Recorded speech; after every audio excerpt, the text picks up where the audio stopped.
and I think to myself, what a wonderful world.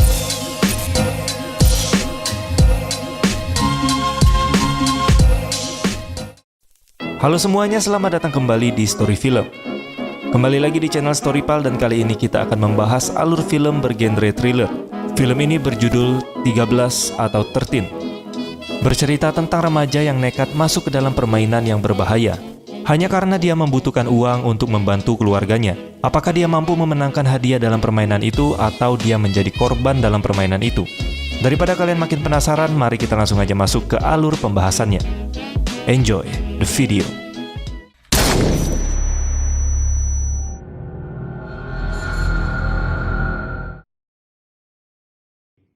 Di awal film kita diperlihatkan dengan keluarga Vero yang berada di Ohio, negara bagian Amerika Serikat. Seorang ayah bernama Nick Vero, kepala keluarga tersebut, mengalami kecelakaan yang parah. Keluarga Vero pun berniat ingin menjual rumah mereka untuk melunasi semua tagihan biaya rumah sakit. Dikarenakan istrinya Nick Vero yang bernama Leanne hanya bekerja sebagai waiters di sebuah restoran kecil. Sedangkan anak mereka yang bernama Vince hanya bekerja sebagai tukang listrik serabutan. Pada saat itu, Vince mendapatkan panggilan untuk memperbaiki listrik di rumah seseorang. Orang itu bernama William, dan dia lumayan kaya. Ketika sedang memperbaiki listrik, Vince tidak sengaja mendengar pembicaraan William dengan istrinya. Mereka membahas suatu pekerjaan dengan hadiah yang sangat besar. Setelah itu, William membuka amplop tentang detail dari pekerjaan itu. Keesokan harinya, Vince kembali melanjutkan pekerjaannya di rumah Pak William. Lagi-lagi Vince mendengarkan Pak William berbicara tentang pekerjaan itu dengan temannya yang bernama Joy, di mana Pak William berkata kalau pekerjaan itu bisa menghasilkan uang yang banyak dalam satu hari. Dan diketahui ternyata William sudah pernah memenangkan pekerjaan ini sebelumnya. Dan kali ini dia akan meminta temannya yaitu Joy untuk menjadi jokinya. Mendengar itu semua, Vince pun semakin penasaran dengan pekerjaan tersebut. Dan ketika Joy sudah pulang, istrinya Pak William sempat melihat isi amplop tersebut. Dan tiba-tiba dia terkejut melihat Pak William yang sudah tidak bernyawa karena overdosis obat-obatan. Dan memang si William ini adalah seorang pecandu narkoboy. Istrinya pun memanggil pihak kepolisian dan si Vince ikut diperiksa. Karena pada saat itu Vince juga sedang berada di rumah Pak William. Setelah memberikan identitasnya ke polisi, Vince pun diperbolehkan pulang. Tapi karena si Vince ini lagi BU atau butuh uang, dia pun nekat mencuri amplop yang sudah disimpan oleh Pak William. Kemudian Vince pun pergi ke kantor pos yang sudah tertera di amplop tersebut untuk mengambil beberapa barang. Dan ketika dibuka ternyata isinya ada sebuah HP, 5 lembar uang $100, dan ada lambang laba-laba di kertas itu, serta kunci yang tertempel di kertasnya. Di surat itu tertulis pesertanya harus membuang handphone pribadinya, menggunakan uang $500 tersebut untuk menyewa hotel di kota New York, dan tinggal menunggu informasi selanjutnya melalui handphone yang sudah disediakan. Di sisi lain, pihak kepolisian mengutus detektif yang bernama Larry untuk mengungkap kasus kematian Pak William. Dan ternyata detektif Larry sudah sedikit mengetahui tentang pekerjaan yang Pak William katakan. Kemudian dia pun menelpon istrinya Pak William untuk menanyakan hal tersebut. Tetapi istrinya William berbohong dengan mengatakan kalau William tidak pernah berkata tentang pekerjaan itu. Keesokan harinya, Vince sudah siap dan berdandan sangat rapi, layaknya orang yang akan melamar sebuah pekerjaan. Vince pun pergi ke New York menggunakan sebuah kereta. Karena Vince merupakan salah satu saksi yang ada di TKP pada saat kematian Pak William, detektif Larry pun mengutus bawahannya untuk mengikuti Vince. Singkat cerita, Vince sudah sampai di hotel. Kemudian dia dihubungi oleh seseorang melalui handphone yang sudah disediakan. Orang itu menyuruh Vince untuk membuka kotak berangkas dengan nomor 253 di sebuah kantor pos dengan kunci yang sudah disiapkan di surat tadi. Berangkas tersebut berisi tiket kereta api yang akan menuju ke suatu tempat. Dan orang itu mengatakan Vince harus turun di pemberhentian yang pertama, bukan di tujuan yang sebenarnya, agar dia benar-benar menghilangkan jejaknya.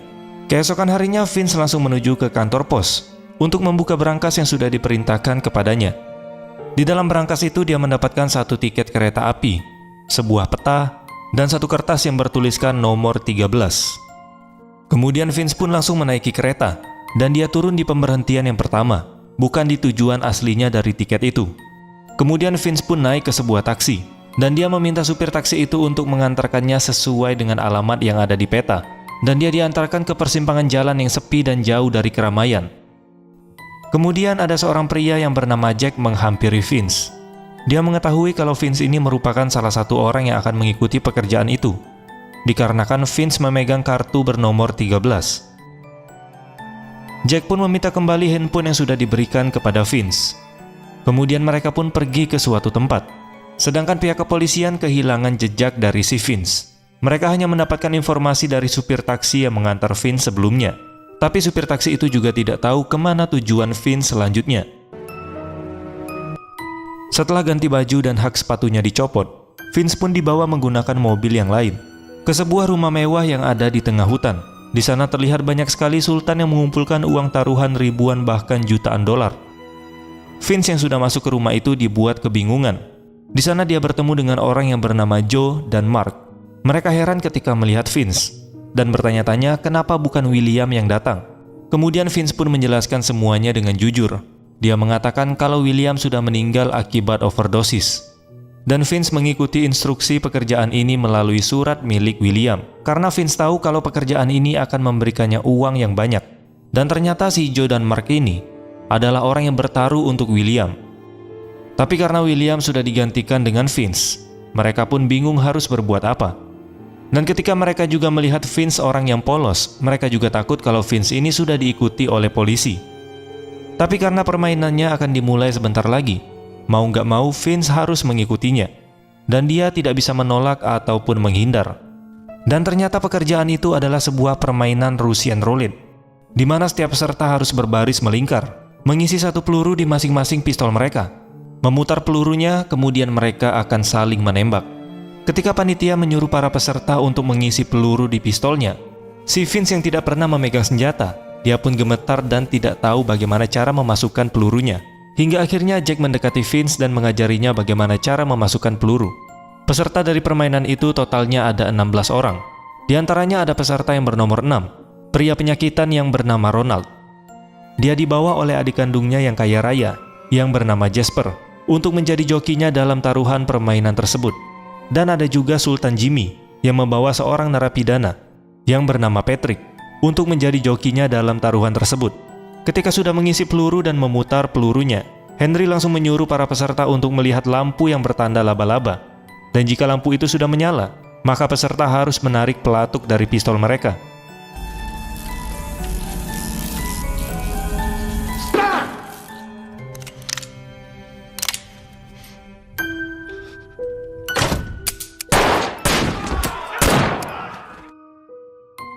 Empat peserta pun langsung tewas seketika dalam permainan pertama. Dan Vince ternyata masih bertahan. Dan ternyata si Vince ini belum menembak, karena dia terlalu ketakutan berada di tengah-tengah permainan. Henry mengancam akan membunuh Vince jika Vince tidak mau menarik pelatuknya.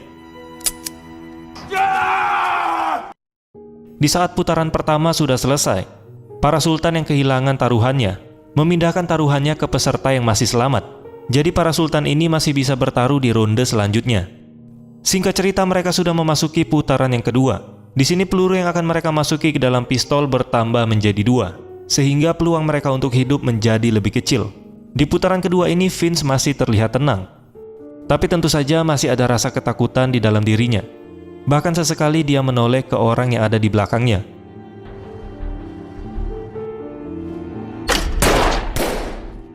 Di putaran kedua ini Vince bisa dibilang sangat beruntung, karena orang yang ada di belakangnya tewas duluan sebelum dia menembakkan pistolnya. Padahal peluru orang itu sudah berada di pelatuk pistolnya.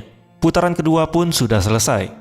Pada waktu mereka sedang istirahat, Patrick bernegosiasi kepada Jimmy agar dia bisa dibebaskan dari permainan itu. Tapi mau bagaimanapun juga Patrick harus tetap menyelesaikan permainan tersebut. Karena dalam peraturannya siapa yang sudah masuk dalam permainan itu tidak ada boleh yang keluar. Jika ada yang berani mencobanya, para panitia akan memburu dan membunuh orang yang kabur. Karena di ronde berikutnya tingkat kematian akan semakin tinggi. Di sini Patrick membuat perjanjian kepada Jimmy. Dia memiliki uang hasil rampokan di dalam sebuah truk sebesar 6 juta dolar yang sampai sekarang masih Patrick sembunyikan. Jika nanti dia tewas di dalam permainan, dia berpesan kepada Jimmy untuk mengambil uang hasil rampokan yang sudah dia simpan di dalam sakunya. Dengan pembagian 50-50 kepada Jimmy, 3 juta dolar untuk anaknya Patrick dan 3 juta dolar untuk si Jimmy. Putaran ketiga pun akan segera dimulai, dan peluru yang akan mereka isi bertambah menjadi 3. Raise your weapons. Spin your cylinders. Stop! Cock your hammers.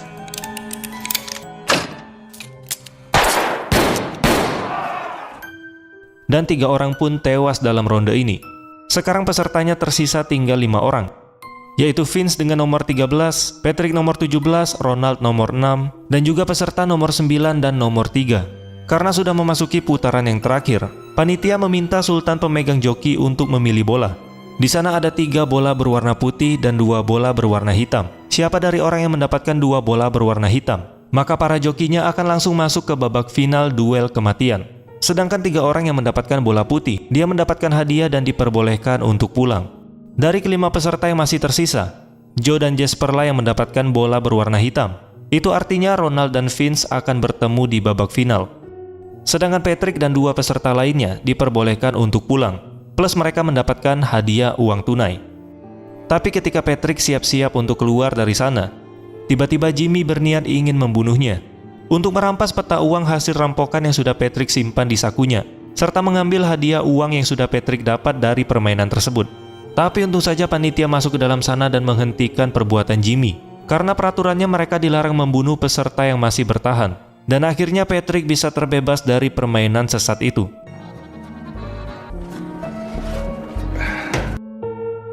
Singkat cerita, babak final pun dimulai. Peraturannya masih sama seperti ronde sebelumnya. Pistol mereka akan diisi dengan 3 peluru, sampai lampu pertanda pun mulai menyala, dan mereka pun saling menembak satu sama lain. Spin your cylinders. Aim!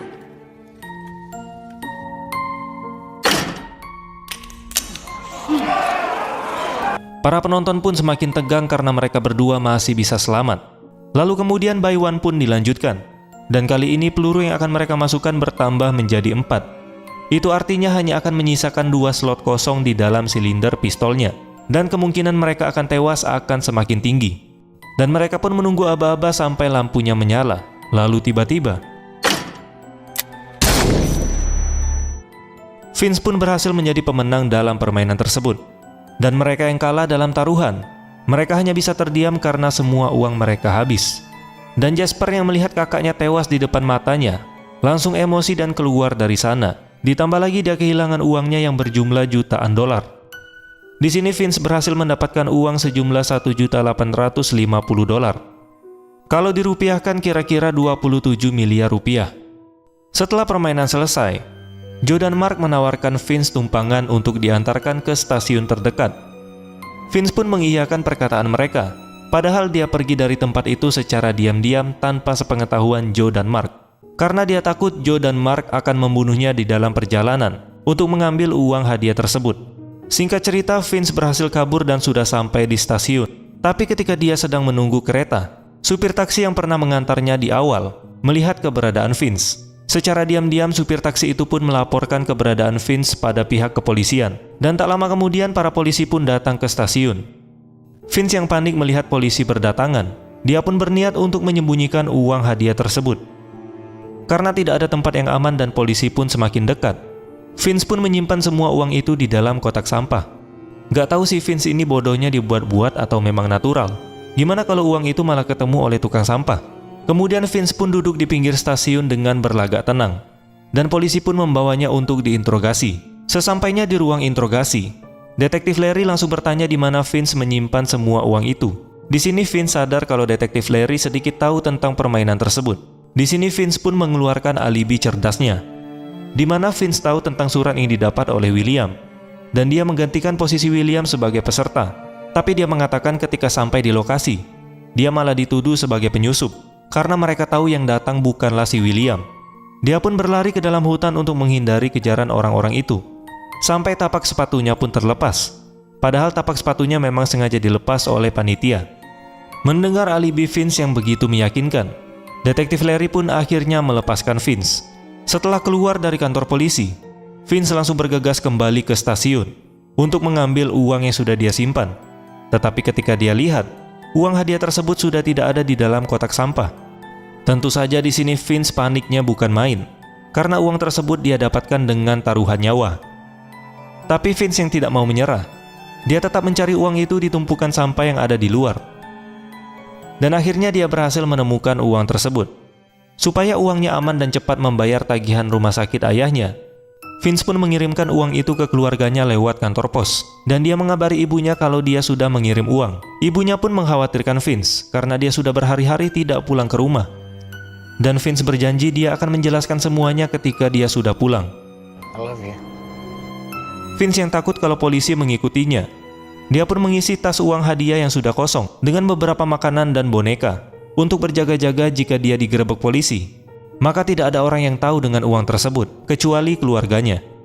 Tapi ketika Vince sedang berada di stasiun untuk menaiki kereta, secara kebetulan Jasper juga sedang berada di sana.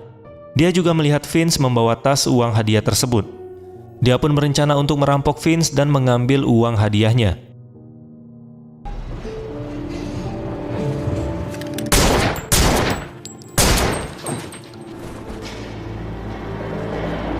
Vince yang sekarat karena sudah ditembak berkali-kali, dia masih berusaha untuk menghilangkan bukti dari permainan tersebut dengan menelan bukti pengiriman uang hadiah ke keluarganya. Dan akhirnya Vince pun tutup usia. Tetapi kematiannya tidaklah sia-sia, karena dia sudah berhasil membantu keluarganya dalam masalah ekonomi dan membayar semua tagihan rumah sakit dari ayahnya. Dan filmnya pun selesai. Memang agak sedih kalau ngelihat perjuangan si Vince, tapi ya mau bagaimana lagi? Dengan hadiah yang besar, pasti resikonya juga besar. Dan kesimpulan yang dapat kita ambil dari video ini adalah, jangan pernah bermain judi online. Terima kasih sudah menonton dan sampai jumpa di next video.